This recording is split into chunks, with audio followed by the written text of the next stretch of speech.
Magandang gabi po. So, ang gagawin po natin ngayon araw is tatanggalin natin yung luma niyong pilik mata.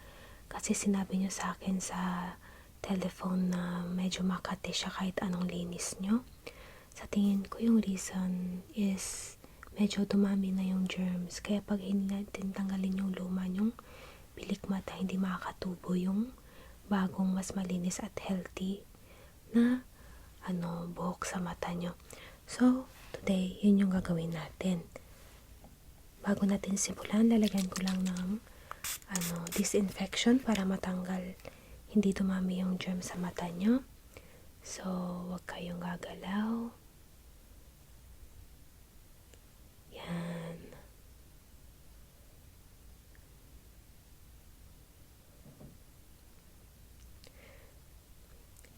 Pag ito lang hindi siya sapat, so dadagdagan din natin ng eye cream. Kung pwede lang kayong tumingin sa taas. Tapos tingin kayo sa baba.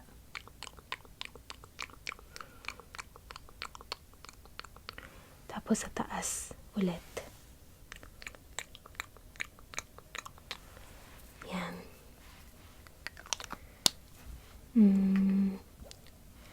Pagkatapos nun, kasi medyo masakit yung pagtanggal ng pilik mata. Para hindi kayo masaktan, bibigyan ko kayo ng ano ba ang tawag ito, gamot para hindi siya sumakit. So, wag lang kayong gagalaw.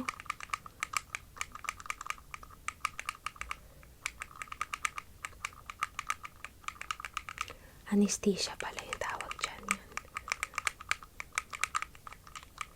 English siya pero nakalimutan ko na rin po.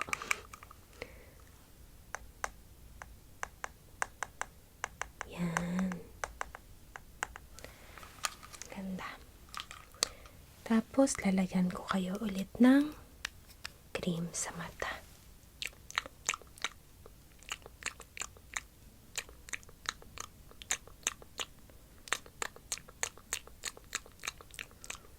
Ito kasi medyo kakaroon siya ng tinta. So, gagamit lang ako ng onting tissue para punasan.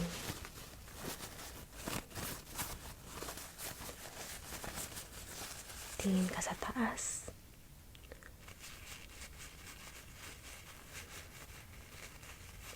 Tapos pikit mo yung mata mo para punasan ko rin yung buo mong mata.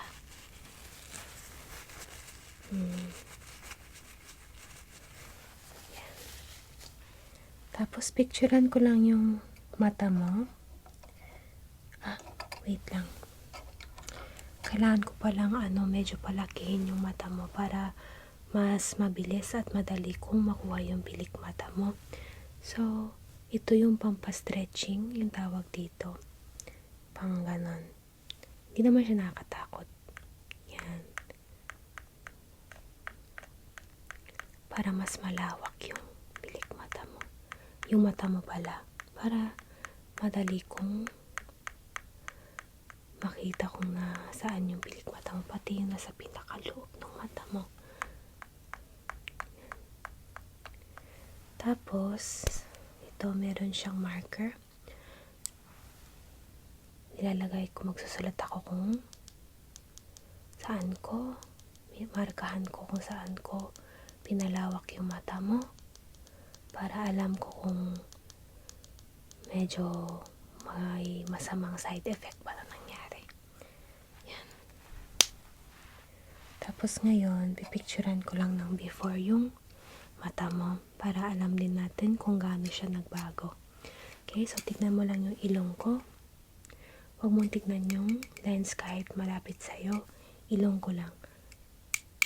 Kahit hindi mo makita yung ilong ko, try mong tumingin sa direksyon ng ilong ko. Okay?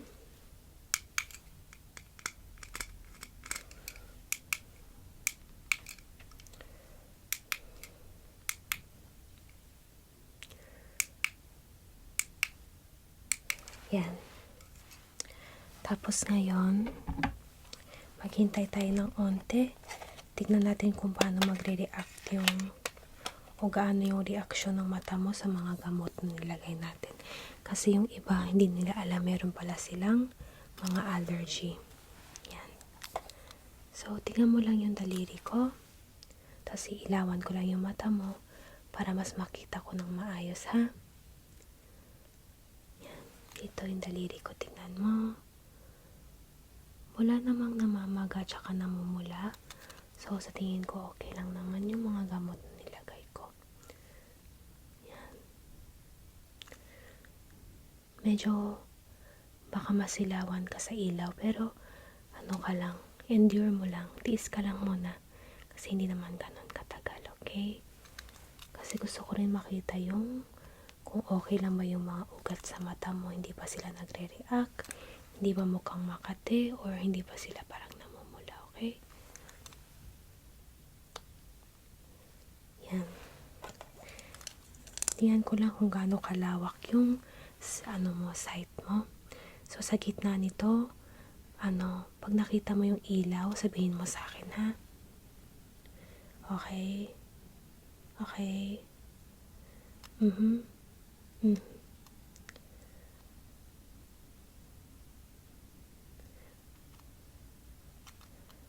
Okay.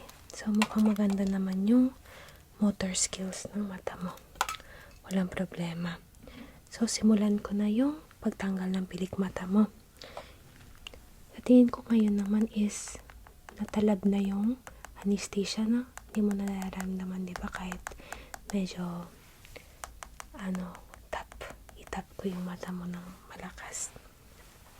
Okay, so tingin ka kahit saan mo gusto.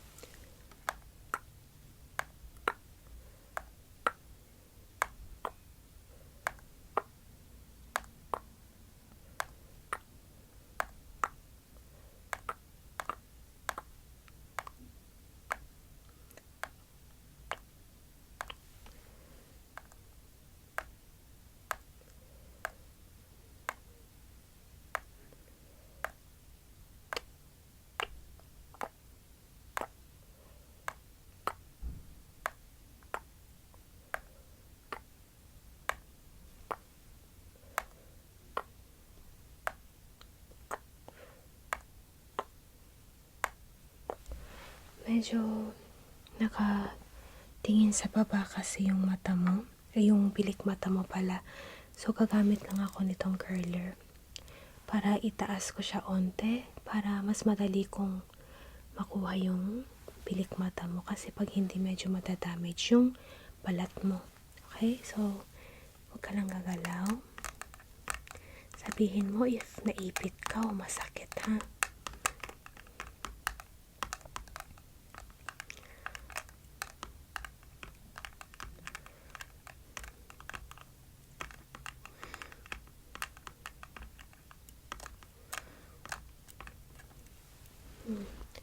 Okay ka lang ba? Okay.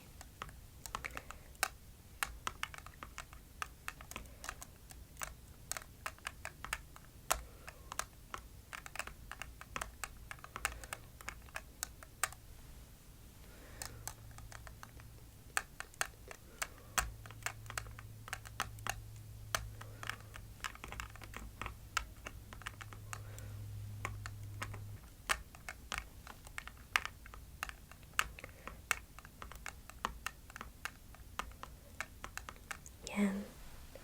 Tapos, gamitin ko lang yung parang brush para maiangat ko yung pilik mata mo.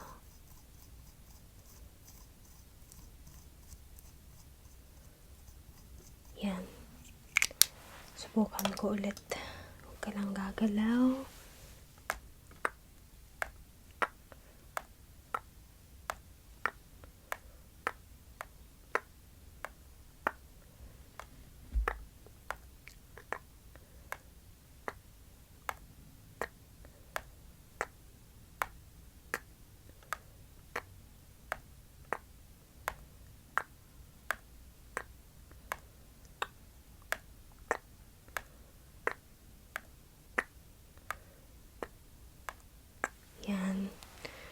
natanggal ko na siya lahat. Okay ka lang ba? Sige. So, sana yung ilaw ko. Tingnan ko lang kung ayos lang ba yung, ano ba ang tawag dito, yung tear ducts mo. Kasi, syempre marami tayong tinanggal na pilik mata. Kaya baka medyo mamaga siya. Tingnan ko lang if hindi naman siya yung to the point na magkakaroon ng infection later. Mamaya, tingin ka lang sa daliri ko. Yan. Dito ka tingin. Medyo malayo siya pero tingnan mo lang. Pati dito, tingnan mo. Mukhang okay naman siya. Pakiramdam mo okay lang rin ba? Okay. So, lalagyan ko lang ng gamot yung yung tear duct mo para masigurado natin na hindi siya magkaka-infection or inflammation mamaya. So, tingin ka lang sa taas.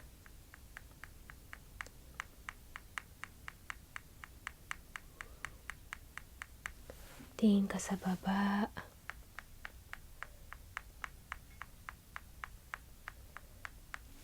Yan.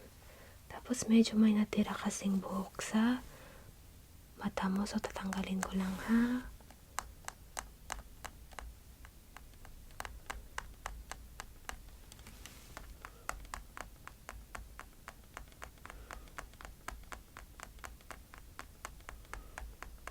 Yan. Tapos, yung cushion para masigurado natin na hindi talaga siya mamaga.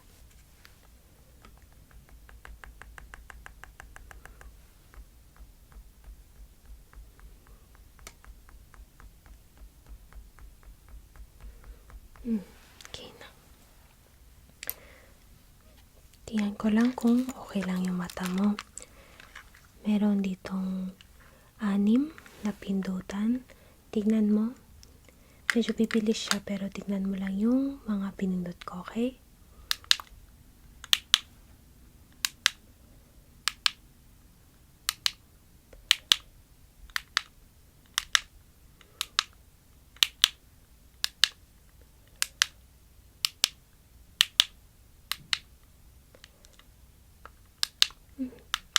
Mukhang wala naman problema tsaka mabilis yung galaw ng mata mo. So, wala tayong problema dyan.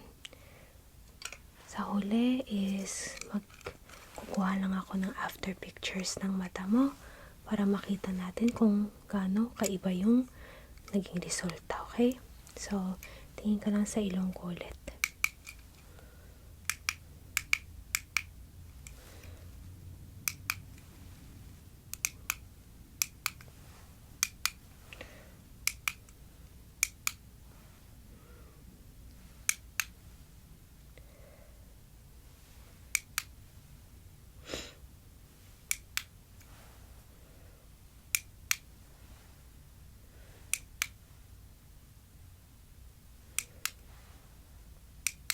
Yan. So, kamusta ka? Okay ang pakiramdam mo? So, tapos na yung procedure natin today. If meron ka pang inquiries o tanong, mag-mail ka lang ulit sa amin, ha? Okay, so, you did well today. And hope we see you again sometime. Okay, bye-bye.